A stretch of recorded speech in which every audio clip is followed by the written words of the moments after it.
हम सब ने अपनी जिंदगी में वो अजीब से पल देखे हैं जब हम खुद को ही नहीं पहचान पाते। याद कीजिए वो शाम जब आपने गुस्से में अपने किसी करीबी को कुछ ऐसा कह दिया जो आप कहना नहीं चाहते थे। या फिर वो पल जब आपने कसम खाई थी कि इस महीने पैसे बचाएंगे, लेकिन मॉल में जाते ही आपने वो चीज खरीद ली जिसकी आपको कोई जरूरत नहीं थी। उस वक्त ऐसा लगता है जैसे स्टीयरिंग व्हील हमारे हाथ में था ही नहीं।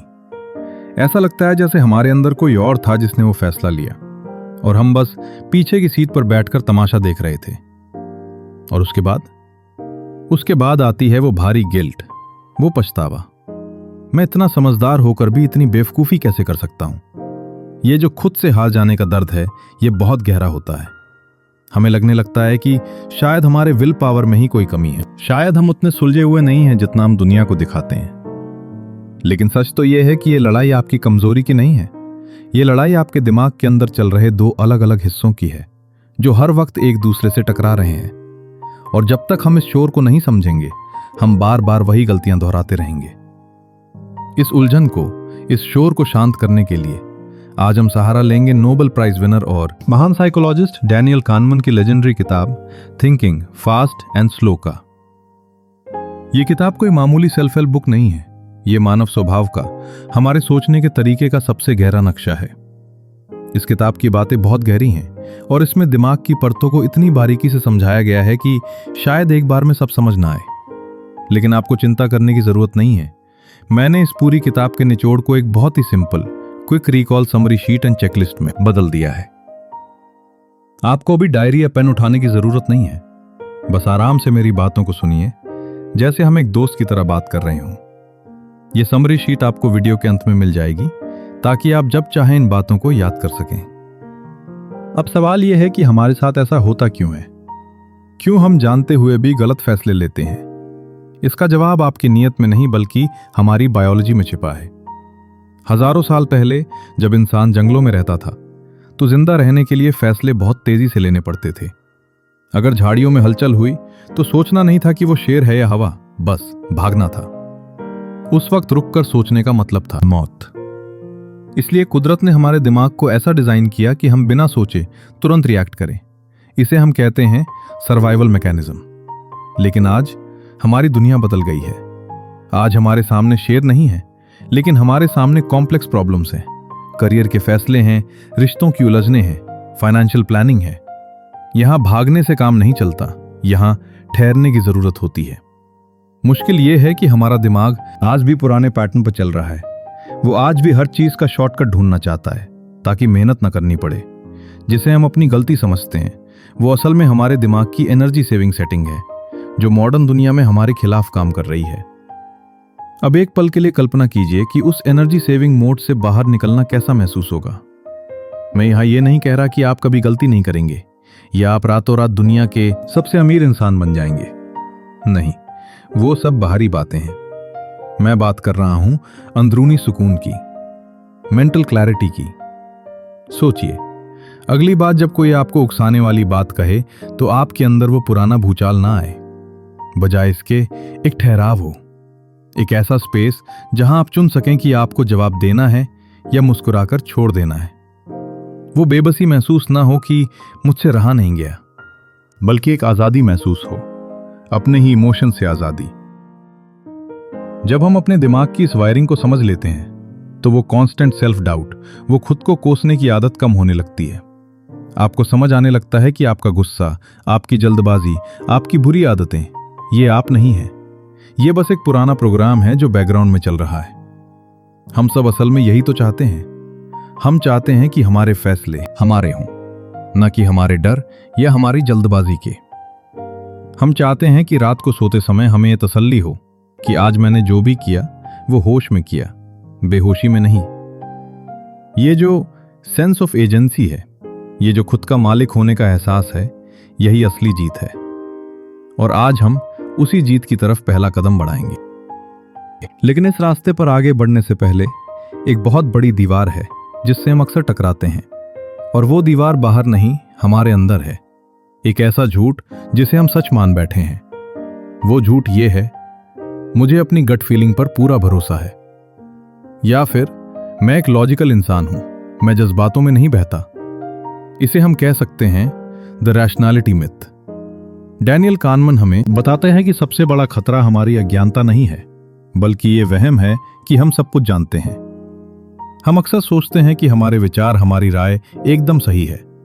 हमें लगता है कि हम दुनिया को वैसे ही देख रहे हैं जैसी वो है, लेकिन सच ये है कि हम दुनिया को वैसे देख रहे हैं जैसे हम हैं। हमारा दिमाग बहुत चालाक है। जब हम कोई फैसला जल्दबाजी में ले लेते हैं, जैसे किसी इंसान को पहली नजर में जज कर लेना या गुस्से में कोई मेल भेज देना, तो उसके बाद हमारा दिमाग लॉजिक बनाना शुरू करता है। वो हमें समझाता है कि मैंने जो किया वो सही था क्योंकि, यानी फैसला पहले हुआ, लॉजिक बाद में आया। इसे कहते हैं द कंफर्ट ट्रैप। हमारा दिमाग हमें अनकंफर्टेबल सच्चाई से बचाने के लिए एक कंफर्टेबल झूठ गढ़ लेता है। हमें लगता है कि हम सोच समझ कर जी रहे हैं, लेकिन असल में हम अपनी पुरानी आदतों और बायसेस के गुलाम बने हुए हैं। यह मानना बहुत मुश्किल होता है। यह स्वीकार करना कि मेरा दिमाग मुझे धोखा दे रहा है बहुत डरावना लगता है।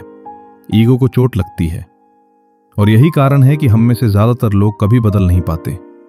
हम अपनी पुरानी कहानियों को ही सच मानते रहते हैं, क्योंकि सच का सामना करने में जो मेहनत है, जो कॉग्निटिव स्ट्रेन है, उससे हमारा दिमाग भागना चाहता है।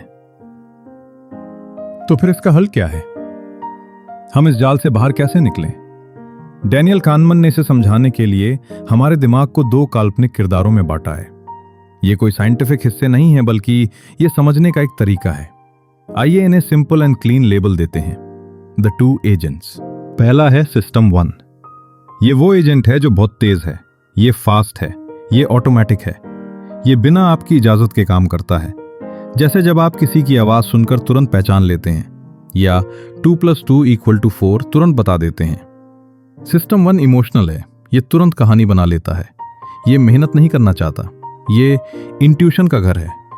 हमारी जिंदगी का 95% हिस्सा यही चलाता है। दूसरा है सिस्टम 2। ये स्लो है, ये आलसी है, इसे काम करने के लिए बहुत एनर्जी चाहिए। ये लॉजिकल है। जब आप कोई मुश्किल मैथ्स का सवाल हल करते हैं, भीड़ में किसी एक चेहरे को ढूंढते हैं, तब सिस्टम 2 जागता है। ये क्रिटिकल थिंकिंग का घर है। समस्या यह है कि सिस्टम 2 बहुत आलसी है। वो तब तक नहीं जागता जब तक बहुत जरूरी ना हो, और सिस्टम 1 को लगता है कि उसे सब पता है। जब हम गलती करते हैं, चाहे वो इन्वेस्टिंग में हो या रिश्तों में, अक्सर होता यह है कि फैसला सिस्टम 2 को लेना चाहिए था, लेकिन आलस की वजह से सिस्टम 1 ने फैसला ले लिया और हम जज्बातों में बह गए। द रिफ्रेम यह है, आपको अपने दिमाग का मालिक नहीं, बल्कि इन 2 एजेंट्स का मैनेजर बनना है। आपको पहचानना होगा कि अभी ड्राइविंग सीट पर कौन बैठा है। बातें बहुत हो गईं, अब इसे अभी इसी वक्त परख कर देखते हैं। मैं चाहता हूं कि हम एक छोटा सा पैटर्न इंटरप्ट करें। बस उस घटना को देखिए, खुद को जज मत कीजिए, खुद को डांटिए मत। बस ये सोचिए, उस वक्त ड्राइविंग सीट पर कौन था? क्या वो आपका सिस्टम 1 था, तेज, इमोशनल और ऑटोमेटिक, या वो आपका सिस्टम 2 था, ठहरा हुआ और लॉजिकल? ज्यादातर आप पाएंगे कि वो सिस्टम 1 था। बस इस बात को देख लेना, इस पर एक लेबल लगा देना, अरे ये तो सिस्टम 1 था। यही वो पहली सीढ़ी है जागरूकता की। ये छोटा सा अभ्यास आपके ऑटोमेटिक पैटर्न को तोड़ने की ताकत रखता है। पॉज कीजिए और सोचिए। इन 60 सेकंड्स की खामोशी में शायद आपने उस शोर को पहचान लिया होगा जो आपके अंदर अक्सर फैसले लेता है। अब यहां से बात सही या गलत की नहीं है, बात है आपकी अपनी आजादी की। हम अक्सर एक ऐसे पुराने वर्जन में जीते हैं जो बस रिस्पॉन्ड करना जानता है। कोई चिल्लाया तो हम भी चिल्ला दिए, किसी ने नीचा दिखाया तो हम दुखी हो गए। इस पुराने तरीके में रहने का एक फायदा तो है, ये बहुत कंफर्टेबल है। इसमें दिमाग को जोर नहीं लगाना पड़ता, बस जो हो रहा है उसे होने देना है। लेकिन इसकी कीमत बहुत भारी है, वही पुरानी बेचैनी और वही अधूरापन। लेकिन आज आपके पास मौका है एक नए और जागे हुए वर्जन की तरफ बढ़ने का। यह कोई जादू नहीं है और ना ही ये रातों रात होगा। ये रास्ता थोड़ा कच्चा है। यहां कदम कदम पर आपको रुकना पड़ेगा, खुद की ही बातों पर शक करना होगा और अपने आलसी दिमाग को बार बार काम पर लगाना होगा। यह थका देने वाला प्रोसेस है, पर सवाल यह है कि क्या आप अपनी ही आदतों के हाथों मजबूर बने रहना चाहते हैं, या आप पहली बार अपनी जिंदगी की कमान अपने हाथ में लेना चाहते हैं। ये फैसला किसी और के लिए नहीं, सिर्फ आपके अपने सुकून के लिए है। जब आप धीरे धीरे इस दूसरे रास्ते को चुनना शुरू करते हैं तो जिंदगी में एक बहुत ही खूबसूरत बदलाव आता है। वो जो हर वक्त एक हड़बड़ी मची रहती थी, वो शांत होने लगती है। जब आपको पता चलता है कि आपका दिमाग कभी कभी आपको बेवकूफ बनाता है, तो आप अपनी गलतियों पर हंसना सीख जाते हैं। आप खुद को माफ करना सीख जाते हैं। वो भारीपन कि मैं ही खराब हूं, वो हट जाता है और उसकी जगह एक समझदारी ले लेती है। रिश्तों में जब सामने वाला गुस्से में कुछ बोलता है तो आप तुरंत रिएक्ट नहीं करते। आपका सिस्टम 2 जाग जाता है और सोचता है, शायद इसका सिस्टम 1 अभी हावी है, ये इसकी असलियत नहीं है। अचानक आप लोगों को जज करना कम कर देते हैं और उन्हें समझना शुरू कर देते हैं। एक हल्कापन महसूस होता है। आप लाइफ को एक गेम की तरह देखने लगते हैं, जहां आप अपने दिमाग के खिलाड़ी हैं, ना कि मोहरे। वैसे ये दिमागी खेल अक्सर हमें खुद का ही दुश्मन बना देता है। अगर आप ये समझना चाहते हैं कि आप अनजाने में खुद को आगे बढ़ने से कैसे रोक रहे हैं, तो द माउंटेन इज यू पर मेरा ये वीडियो आपकी बहुत मदद करेगा। मैं इसका लिंक ऊपर आई बटन में शेयर कर रहा हूं। इस कॉन्सेप्ट को और बेहतर तरीके से समझने के लिए इस वीडियो को जरूर देखिएगा। यह आपकी आंखों से सेल्फ सैबोटाज का पर्दा हटा देगा। मुझे पता है कि थिंकिंग फास्ट एंड स्लो के कॉन्सेप्ट्स को याद रखना आसान नहीं है। सिस्टम 1 बहुत जल्दी सब कुछ भुलाकर पुराने स्टेटस पर लौट जाता है। इसीलिए मैंने आपके लिए एक थिंकिंग आर्किटेक्चर चेकलिस्ट तैयार की है। इसमें मैंने सिस्टम 1 और सिस्टम 2 के बीच का फर्क और 5 ऐसे सवाल लिखे हैं जो आपको कोई भी बड़ा फैसला लेने से पहले खुद से पूछने हैं। ये एक चीट शीट की तरह है जो आपको होश में वापस ले आएगी। इसका लिंक डिस्क्रिप्शन में सबसे ऊपर है। इसे डाउनलोड कीजिए और अगले 24 घंटे जब भी कोई निर्णय लें, एक बार इस चेकलिस्ट को जरूर देखें। यह छोटा सा कागज का टुकड़ा आपका लाखों का नुकसान और बहुत सारा मानसिक तनाव बचा सकता है। दोस्त, अपने सोचने के तरीके को बदलना कोई ऐसी चीज नहीं है जो बस एक वीडियो देखकर हो जाएगी।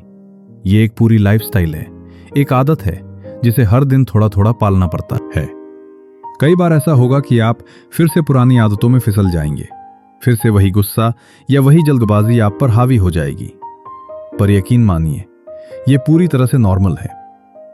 अहम बात यह नहीं है कि आप कभी गिरे ही नहीं। बड़ी बात तो यह है कि जब आप गिरें तो खुद को कोसने के बजाय बस मुस्कुराकर ये कह सकें, कोई बात नहीं, अभी मेरा सिस्टम 1 मुझ पर हावी हो गया था, पर अब मैं होश में हूं। खुद के साथ थोड़ा सब्र रखिए। यह सफर थोड़ा लंबा जरूर है, लेकिन बहुत सुकून देने वाला है। अगर इस दौरान आपके मन में कोई भी सवाल आए या आप अपनी कोई उलझन मुझसे बांटना चाहें, तो नीचे कमेंट्स में #AskWithAjoy लिखकर जरूर पूछिएगा। मैं आपके शब्दों का इंतजार करूंगा और हम वहीं बात करेंगे। अपना ख्याल रखिएगा। मैं हूं आपका अपना अजॉय।